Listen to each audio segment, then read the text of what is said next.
Hi, everybody. Welcome back to Hacker Halted 2018, Atlanta, Georgia. My next guest, Colonel Mark Gelhardt. He's written a book called My Time at the Clinton White House. You were the CIO? CIO, CISO for the White House, for Fantastic. President Clinton. Now, did they even have such a thing back then? Really? No, actually, they didn't have that title. When I was there, I was the commander of the Data Systems Unit for the White House Military Office for the White House. It's amazing that we didn't even have these phrases, but you did the same function, obviously. It was the same function. This was prior to Y2K. Yeah. When I came in, we had mainframes and large data centers. I came in 1995.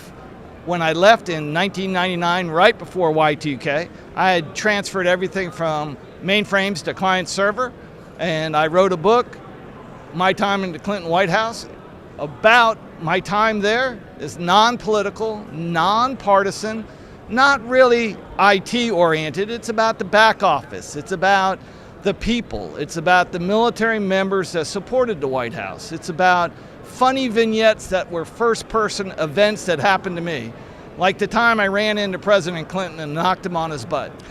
The time I closed the West Wing door and didn't notice who was behind me and broke Chelsea Clinton's nose.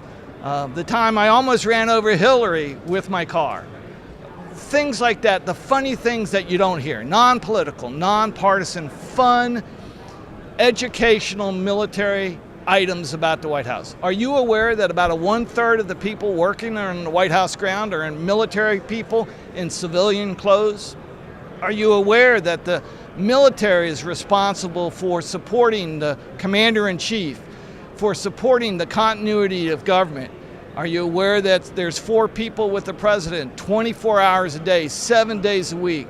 I slept at the White House many times, but not in the Lincoln bedroom. I slept at the White House in other locations, along with other military members that are working 24 hours a day to make sure you're safe, you're secure, and the president can do his job. Now, let's take politics out of it, which you have. Okay. That's fantastic.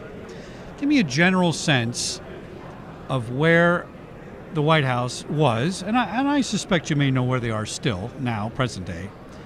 Were we doing a good job back then on the cyber level? Were we paying attention closely back then? So I will respond very apolitically, non-classified. Yes. During my position at the White House, we had no issues and incidents that would even be reportable today. I am fully in belief that the White House, even today, has the amount of technology and security necessary to be secure. But that's good, and technology is great, but you need the people to be behind it. So let's call it as a corporate unit, as a division. The White House is a division of government, right? Are they mentally involved and conscious of it all the time? Like a big corporation would be, you know what I mean?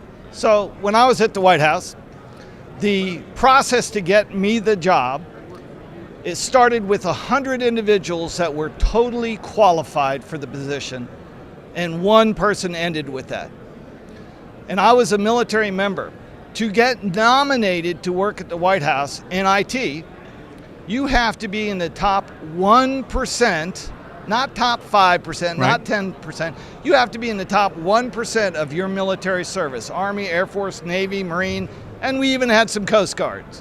Those individuals get strictly interviewed and background checked and are classified at the highest level. My book talks about Yankee White clearances, how to get one, what that means. The people that worked for me were the best of every military service that were able to get the classification needed to work there. I feel better. Every time I do a show, I come away feeling really good or kind of, I don't feel so good. I feel good. Yep. Knowing that if it was in place in 95, 96, it's still there today. It's probably better. Yes, sir. More technology, things like that. More technology. Yeah. The White House, the Department of Defense supports the White House with the best computer individuals that they have. Now, you seem to be a chap about my age. I had my first computer in 1984, and those are 2 big giant floppy disks. I suspect you grew up around that time frame with that kind of thing. How did you get into this in the military? And I mean, how advanced was the military in 1984 as opposed to the civilian part of it? You know what I mean? I mean, we must have been way ahead in the military part. So when I joined the military, I wanted to get a computer degree when I was in college.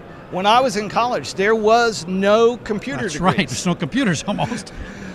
The only way to get your hand on a computer was to be a civil engineer. So Oh, I okay. tried that route. I went to get a civil engineering degree and found out that I didn't want to do physics, and I didn't want to do chemistry, and I didn't want to do some of the other things needed to be a civil engineer. So I ended up with a business degree with a minor in computers, because that's the only thing you could get. Right. And I went into the military and I said, I want to do computers. And the military says there's only 3 people or places in the military that have computers. You either go into finance and deal with money, didn't want to do that. You go into quartermaster and deal with logistics Right. and moving material, didn't want to do that. And the third place to go is in HR. In the military, they call it adjutant general. To be an adjutant general and work in the HR field. Oh. I said, okay, I'll do that. So I joined the military as an adjutant general, worked in the HR field, and I bounced back and forth between HR, IT, HR, and IT until there was a point where I was very proficient in IT, and people kept asking me to Right. do You're the more and go-to more guy. IT guy. Yeah. Well, I was ready to get out of the service. And I said, unless I could find a job that would interest me enough, I would get out and make more money in the civilian sector. And a lot of my friends and people that worked for me found out that I was going to get out.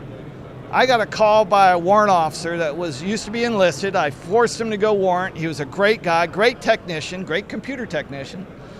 And he says, hey, we got a job here at the White House. How'd you like to come work here? So that's how I got to the White House.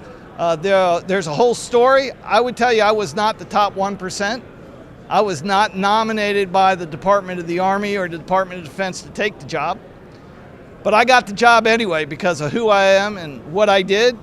And I was really pleased to get there and work with the most outstanding military members that your government has and your military has. Fantastic story. Colonel Mark Gelhardt. Let's put the book up. Mark Gelhardt. Let's put that book up here so we can see that. How's that? It's for sale on Amazon. All right. Fantastic. Sounds like a fascinating story. You guys can And- check this book out. Thanks for coming on the show, and thank you for your service. Proud to serve. Back in a minute here at Hacker Halted 2018. Thank you very much.